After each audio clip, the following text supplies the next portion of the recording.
Hello, my name is Melanie Wesley, and welcome to the Salon Social Podcast. This is the Client's Corner. In this series, we dive deep into the candid conversations with clients to empower beauty professionals to elevate their services and create unforgettable client experiences.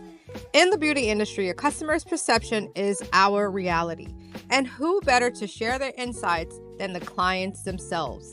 Our mission here is to shine a light on what clients truly value, equipping you with the knowledge to enhance your offerings and positively impact your bottom line. Together, we'll help beauty professionals unlock their full potential, one transformative experience at a time. Get ready to listen, learn, and elevate your craft. Thank you for lending me your ear. Until next time, be good, be true, be you. Hello. My name is Melanie Wesley. Thank you so much for joining us on the Salon Social Podcast. I am your salon experience consultant. And today we are joined by Shay. Hey, Shay, how are you doing? How are you? I'm good. Thank you. Thank you for joining me on the client perspective series of the Salon Social Podcast. I really thought it was important to get the clients' viewpoint, perspective on what it means to them when they're paying for a service. I think that when people are, exchanging a service for money, it's important to be able to talk about it, get their perspective on it so that we can continue to get better. I just wanted to ask you if you don't mind sharing some of your bad and good experiences going to the salon. It doesn't even have to be just a salon. It could be a spa or any kind of place where you paid money for a service and you just want to share that with us. So the mic's off to you. All right. Well, thank you for having me. So I've been very fortunate in a lot of ways throughout my life. I would say I definitely am not a person who is proficient at doing their own hair. So I have gone to hairstylists honestly all my life, but I would say for sure when I was starting in college, which has been some years, I actually got my hair done pretty much every week.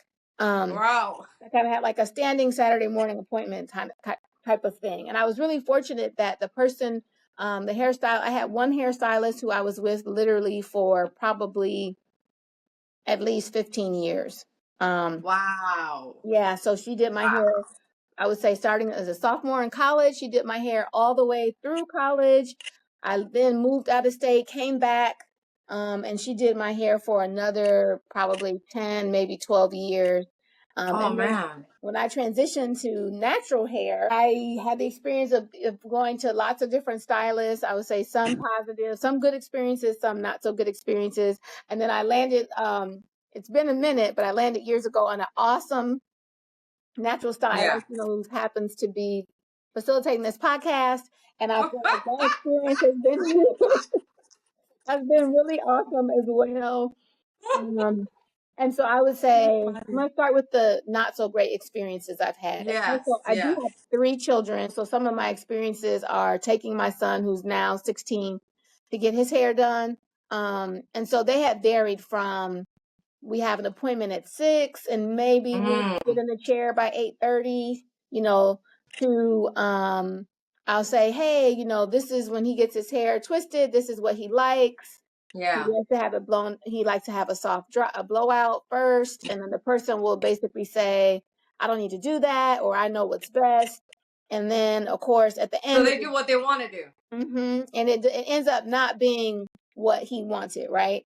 And so we've had that. We've had, you start on time, but instead of an appointment taking maybe 2 hours, it takes 4 hours or 5 hours.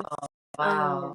So just a lot of different, I would say, experiences around people, particularly, I would say, not valuing your time.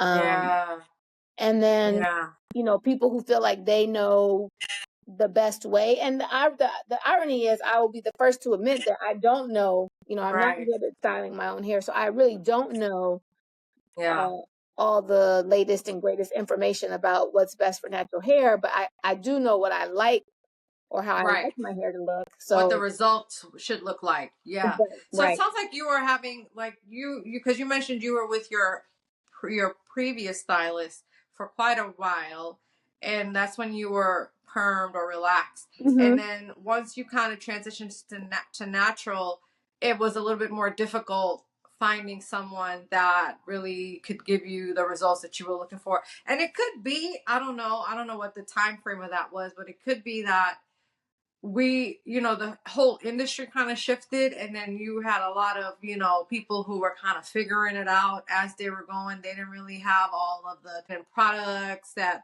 exist today, and so you had a lot of like people that was just jumping on the bandwagon, kitchen beauticians, just trying to get in there, make some quick money. And then I think the licensing thing kind of was lagging because you didn't really need license to practice natural hair unless you were putting in a chemical or something like that. So with that came a lot of people who were just like had a natural skill but didn't really understand the business part of it. So was that when you were having more of a difficult time? Yeah, because Finding. I shifted around. So my girls are 15, and when I look at pictures, that's around the time when I first went natural was around. So around, Yeah. like 2009 or 2010, kind of Yeah. around that time. Yeah. That's exactly around that time because I think I went natural in like '05, I think, for the second time. And yeah, it was rough out in the streets. Like you couldn't it was you had a lot of people just popping up out of nowhere. Oh, I can do natural hair, and then just weren't really giving you a full service, like the experience that you were used to. And that's unfortunate. But I think now there are more, people who have kind of found their niche, whether all they do is, curly styles, or all they do is flat irons, but they found their niche. And so you're finding more of those type of people rising above the fray and like, really taking their craft a little bit more seriously. Yeah. But so you said you have it's just crazy to me that you just mentioned that you've gone to stylists, and yes, you trust their opinion, but doing something that the client didn't ask for just because you think your way is the right way is kind of so crazy to me to think people do that. because wait a minute, I'm paying you. I'm paying you for something. Like there's a difference between like a gentle nudge in a direction or another, but it's just crazy to me that you would just totally ignore what I'm asking you for, the results that I'm looking for, and then deciding that your way is the better way when I'm the one who's coming to you and I'm paying you for something. So that's insane. That's like me going and asking for a relaxer and then you give me a jerry curl or something like that. Like, no, I know I know it works better. Like, you don't need straight hair. Let me just loosen these curls a little bit. No, but I didn't ask for curls. I wanted my hair straight. Right. So that's insane to me. Well, and But I was gonna so did you go ahead. Sorry. I was just gonna say, I think too, because I had been fortunate that I've had like stylists for a long period of time, the level of trust is different, right? So if my current stylist or my former stylist had said, do this, even if I was hesitant, I probably, they know me, we've known each other a while. I feel way more comfortable saying, okay, or just sitting down in the chair and saying, what do you think let's do something different. Whatever, I trust you, whatever it is, it's going to be good. Right? Yes. But then in the instances that I described, these are people that are stylists, maybe I had been to them once before, maybe it's my first time. So it's like, yeah, and you almost feel like also you don't even know my hair or my son's hair enough to really know what works for his hair. You know what I mean? Yes. So that's a great point you bring up. That's such a good point. Like, building that trust before you can just, suggest certain things to people. You don't really know them. You don't know their lifestyle. You don't know so many things about that person. So what makes you think that I didn't want this as opposed to that? Like, you have to be able to build that trust with the client before you can start acting in that way. That's a Mm-hmm. really, really good point, Shay. Thank you for bringing up that point. So like, okay, so those are your bad experiences. Can you think of anything? I know you had a 15-year client. I mean, there's something that kept you going back. I mean, that stylist that you went to for 15 years. So was that one of your, was that a good experience for you? I'm guessing Mm-hmm. because you went for a long, that's family right there. That's not even your Oh, stylist anymore. That's like, yeah, yeah, that's like literally. you're inviting her over for, major family events. I flew her to, I got married in Minnesota. I flew her from Atlanta to Minnesota to do my hair for my wedding. Like, yes, we go So that. what was it about her and that experience that made you keep going back for that long? I she was really, really good. So I had like the Tony, think of the Halle Berry years, Tony Oh Braxton yes. years, Oh yes, girl. I so I had that too. had a really short cut, and you could not leave from the shop and walk very far without someone saying complimenting Mm, you on your hair. yeah. She just was so good at it, and she wasn't like super fast, but she definitely was pretty quick. So if I had a standing appointment. I think I would get there at 6:30, and I would be to work on time for 9 o'clock. She would wash, Wow. do my hair. Sometimes I had to get a perm, in the back or Yeah, whatever. yeah. She would do the cuts. Keep the sides laying down really good. And so the cuts were always really nice. And but I mean, because Yeah. it was so short, that's part of the reason why I had to go so often, because it was so short. It was Yeah, like, yeah, because it you grew know, out quickly. yeah, yeah. And I couldn't really maintain it much beyond like a week. If I tried to do it, it never looked nearly as good. So, she She had you spoiled. I was very spoiled. I was very spoiled. And so but she was a honest person. you Yeah, know, um, if something happened and she couldn't do my hair, I never felt slighted or like, she's yeah, being shady. She was yeah. just a genuine person. She was really good at her craft. Um, Right. and I would say Yeah. in some aspects she was really flexible. Like there might be a day where, I really need to get my hair done or change up my appointment, or um Right. something was going on in my life where I couldn't keep my kind of standing day, and she Yeah. would work with me when she could, which I really appreciated that too. Yeah. Um Yeah, those are really good qualities in a stylist or anyone, any kind of business owner. Your client can trust you, your customer can trust you, and there's that rapport. You take the time to get to know that person and build that relationship, and just having the stand-in appointment really helped for you to be able to plan around that appointment because it was something that you needed. Because, like you said, your hair grew out quickly. You can rely on her to be there, on that day at that time for you to get your hair done, so then you can then go out in the world and do what you have to do. yeah, And she built that trust and that relationship with you. So it's easy to stay committed to someone when both parties are kind of happy, right? right. When you're getting what you want, she's getting what she wants, she's making her money every week, she can rely on that income. Yeah, Because yeah, in this industry, you learn not to count your money until it's in your hand, because things happen. People cancel, people get sick, clients, stylists the same, get sick and think, so you don't hmm count that money until it's in your hand. But having a standing appointment, that is a huge deal. Like, she can count on that money. She hmm knows that every Saturday Shay's coming and I'm gonna get this amount, and that's my electric bill. Okay, right. that's that's groceries for the week. Whatever the case is, I don't know. She was able to build that rapport with you in that relationship, and ultimately that experience was great for both of you guys. And then she can build her business on these types of appointments. So Right, for stylists who think they can just come into this industry and just treat people any old kind of way and not focus on client retention to me, that's like you're just setting yourself up for failure.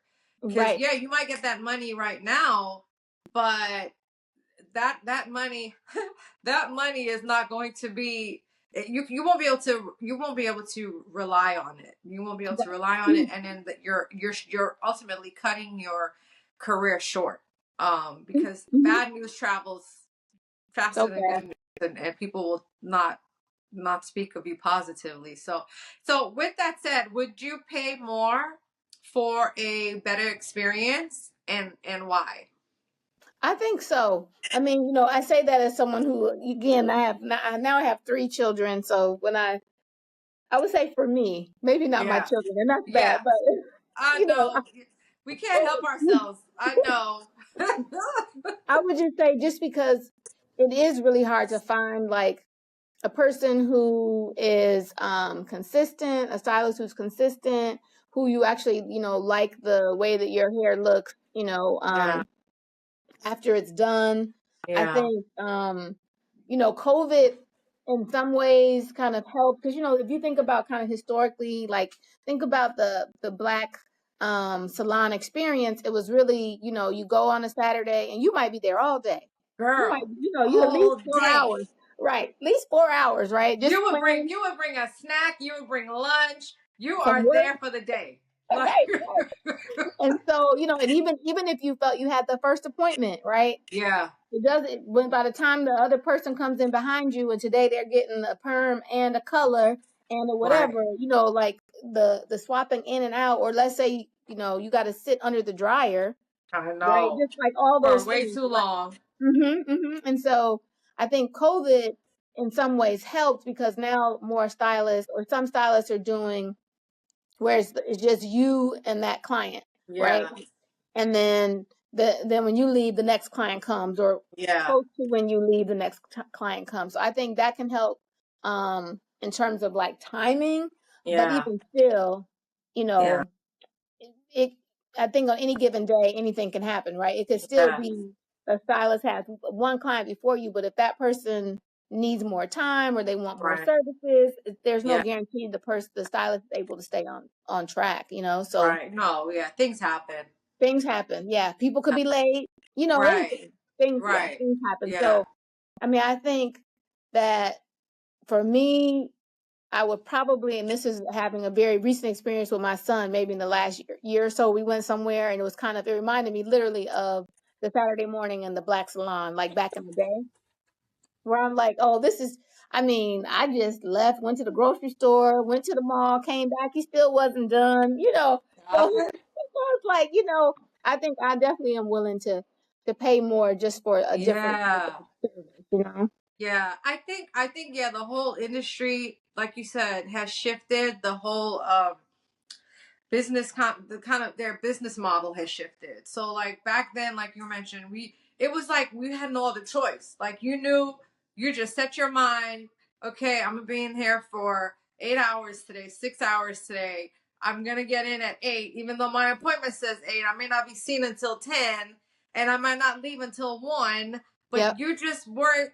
That's what you expected. But I Mhm. think over time, yes, you're right. COVID did like catapult everything. I started noticing a difference in my own business where clients, they weren't interested in spending Saturdays in the salon, whether it was 2 hours or 8 hours. They wanted their weekends back for Mhm. themselves. Mhm. And so that's when also a lot of businesses started shifting to online or remote work. So people had more flexibility. And so they would prefer to come in during the week. And that way I got my whole Saturday to myself. I don't have to Right. sit in the salon all day, and I can still leave with my hair looking beautiful. And so I think once the demand started to change, clients started to change, they had more flexibility during the week, stylists had to change. Like, and I think back in the day, people were just trying to roll them in one after the other, one after the other, so they could make as much money as they could on that Saturday, because during the week was kind of slow. So Okay. Saturday was the day to go to the salon. So you were just trying to jam pack everybody in there because you were trying to make all this money.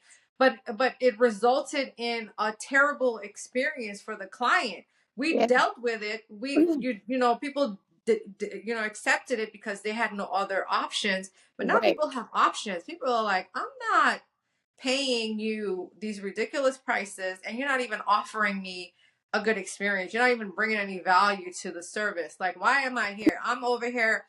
I'm sitting under the dryer for way longer than I should be. My hair is dry. Like I can feel that my hair's dry, and you're juggling 2 other clients. That's not cool. So I think the demand has changed, and so stylists have to change with that demand. And so, and if you don't, you're just gonna be left behind. And I think the one-on-one business model has really worked for a lot of people, and I think stylists need to really, up their game, up their experience, and then you can work not as hard, but you can still make the same amount of money by just bringing that value directly to your client, having a one-on-one session, catering to them while they're there, making them feel like they're the only one that is there at the time.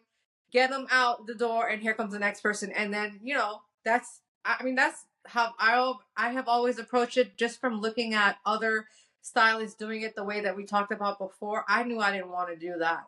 I just didn't want to bring that type of experience to people. And so I think clients really appreciate that intimacy, that exclusivity. They feel like this is just for me and about me, and no one else is there listening to my conversation. Because sometimes you want to talk about stuff like you don't want everybody in your business. But back then it was like the whole salon was involved in what was everything. They hear it all. So the fact that I think it's more of an exclusive experience, you can offer people, that one-on-one time, whatever you want to do, coffee, water, wine, whatever, it depends. You can go from one end of the spectrum to the next. I think once you offer those things, and you bring it feels like you're bringing more value to people. I don't think people will mind paying a little bit more, because it's kind of justified, right? Yeah. But you over here juggling, and you got the CD man coming in the door, and everybody trying to nickel and dime you as you walk into the parking lot. Like, you're like, why am I paying all this money for this? This is ridiculous. Anyway, so it's more justifiable when you really can create an entire experience for people, from the scent to the look to the feel to the all of that. So but I agree with you. I think people wouldn't mind paying more money, as long as you can bring and show them the value that you're bringing to them. For sure. Well, I appreciate this conversation, Shay. You really brought some good points up, and talking about the past and the present, and just like how everything the industry has shifted. And I think people have to shift with the industry, or else it's gonna show in the longevity of your business, because we are in this to make money, but we're also in this to create relationships and to build a legacy. So if I think if a lot of stylists approach it from that point, then everything else will kind of follow through. So I'm glad I can hear this from the client's perspective, because I think it's necessary for people to hear directly from y'all what it is you're looking for, what you expect, and that way we can get better at what we do. So I appreciate you for taking this time to chit chat. Thank you. Until next time, enjoy the rest of your day and your break. You too. All right, Shay. Have a good one. Bye. Bye-bye.